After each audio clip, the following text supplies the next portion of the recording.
ਯਾਰ ਦੀ ਹਾਂ ਵਿੱਚ ਨਾ ਨਾ ਹੋਵੇ, ਕਹਿ ਗਏ ਨੇ ਇਹ ਗੱਲ ਸਿਆਣੇ। सोना चांदी कुछ नहीं बीबा, मिल जावन जे यार पुराने।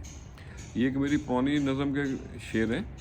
आज फिर अपने पुराने लंगोटिए यारों की फरमाइश पे एक पंजाबी की नज़म यारों की नज़र तो अर्ज़ किया है।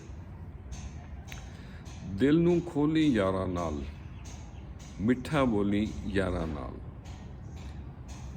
छड़ गैरां दी चाकरी करना, छड़ गैरां दी चाकरी करना, प्यार वधावी यारां नाल, दिल नूं खोली यारां नाल। यार दे मत्थे शिकन ना आवे, कुछ भी बोली यारां नाल, दुनिया दी परवाह नहीं करनी, कदम वधावी यारां नाल।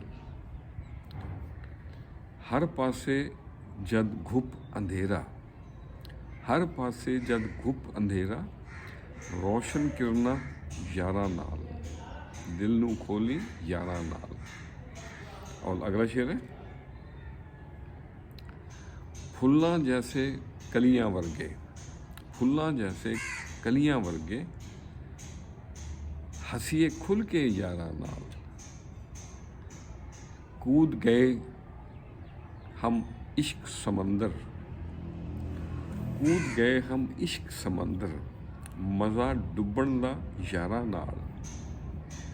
और मकतर से डट जा न्याज हर मुश्किल अगे, डट जा न्याज हर मुश्किल अगे, सीना तान के यारां नाल, दिल नूं खोली यारां नाल, मिठा बोली यारां नाल। आज पंजाबी पे बात शुरू की थी, पंजाबी की नज़म पे, तो आप इसी पे पंजाबी पे ख़त्म करते हैं।